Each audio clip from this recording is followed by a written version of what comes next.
اعوذ باللہ من الشیطان الرجیم بسم اللہ الرحمن الرحیم۔ السلام علیکم۔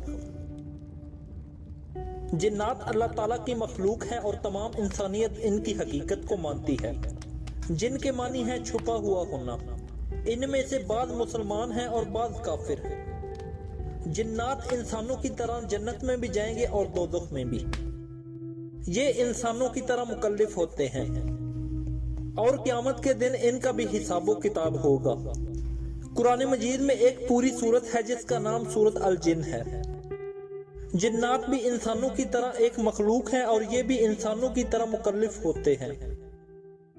اللہ تعالیٰ نے اپنی کامل قدرت سے بے شمار مخلوقات پیدا کی ہیں، لیکن صرف دو کو ہی عبادت کی اختیاری دی گئی ہے، انسان اور دوسرا جنات۔ اللہ تعالیٰ نے قرآن مجید میں ارشاد فرمایا کہ میں نے جنوں اور انسانوں کو اپنی بندگی کے لیے پیدا کیا ہے۔ جنات کو کس سے پیدا کیا گیا ہے؟ قرآن مجید میں ارشاد باری تعالیٰ ہے کہ جنات کو ہم نے دھوئیں والی آگ سے پیدا کیا ہے۔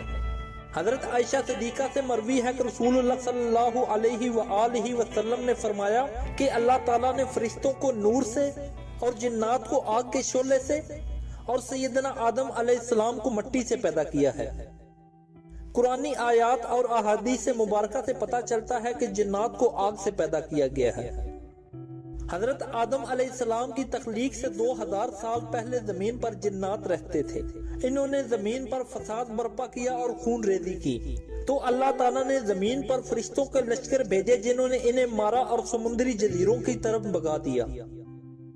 جس طرح حضرت آدم علیہ السلام تمام انسانیت کے باپ ہیں، اسی طرح ابلیس تمام جنات کا باپ ہے۔ قرآن مجید ابلیس کی جنات میں سے ہونے کی گواہی اس آیت مبارکہ میں دیتا ہے۔ تو جب اللہ تعالیٰ نے ابلیس سے کہا کہ تم حضرت آدم علیہ السلام کو سجدہ کرو تو اس نے سجدہ نہ کیا۔ یہ جنوں میں سے تھا۔ جنات کی پیدائش اور تعداد۔ حضرت سیدنا عبداللہ بن عمر رضی اللہ تعالیٰ عنہ فرماتے ہیں کہ چوتھی زمین کے اوپر اور تیسری زمین کے نیچے اتنے جنات ہیں کہ اگر وہ تمہارے سامنے آ جائے تو تمہیں سورج کی روشنی دکھائی نہ دے گی۔ حضرت سیدنا عمر بقالی رضی اللہ تعالیٰ عنہ فرماتے ہیں کہ جب انسان کا ایک بچہ پیدا ہوتا ہے تو جنات کے یہاں 9 بچے پیدا ہوتے ہیں۔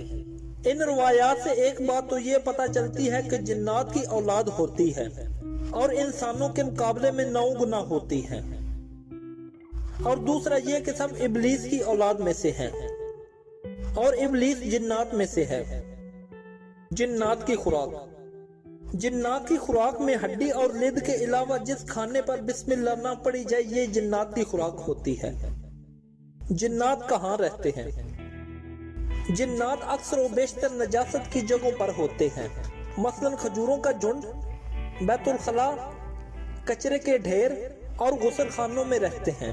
اس کے علاوہ جنات ٹیلوں، وادیوں، بلوں، سوراخوں اور ویرانوں اور انسانوں کے ساتھ رہتے ہیں۔ جنات کی اقسام۔ جنات کی کئی اقسام ہیں۔ نمبر 1، غول۔ یہ سب سے خطرناک اور خبیث جن ہے جو کسی سے مانوس نہیں ہوتا۔ یہ جنگلات میں رہتا ہے اور مختلف شکلیں بدلتا رہتا ہے اور رات کے وقت دکھائی دیتا ہے، اور تنہا سفر کرنے والے مسافر کو عموماً دکھائی دیتا ہے۔ جو اسے اپنے جیسا انسان سمجھ بیٹھتا ہے یہ اس مسافر کو رستے سے بھٹکاتا ہے۔ یہ بھی جنگلوں میں رہتا ہے۔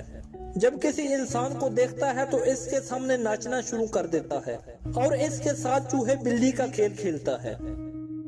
نمبر 2، غدار۔ یہ مصر کے اطراف اور یمن میں بھی پایا جاتا ہے۔ اسے دیکھتے ہی انسان بے ہوش ہو کر گر جاتا ہے۔ نمبر 3، ولہان۔ یہ ویران سمندری جزیروں میں رہتا ہے۔ اس کی شکل ایسی ہے جیسے انسان شتر مرغ پر سوار ہوتا ہے۔ جو انسان جزیروں میں جا پڑتے ہیں انہیں کھا لیتا ہے۔ نمبر 5، مشک۔ یہ انسان کے آدھے قد کے برابر ہوتا ہے۔ دیکھنے والے اسے بن مانس سمجھتے ہیں۔ نمبر 6، بعض جنات انسانوں سے مانوس ہوتے ہیں اور انہیں تکلیف نہیں پہنچاتے۔ بعض جنات کنواری لڑکیوں کو اٹھا لے جاتے ہیں۔ بعض جنات کتے کی شکل کے ہوتے ہیں۔ بعض جنات چھپکلی کی شکل کے ہوتے ہیں۔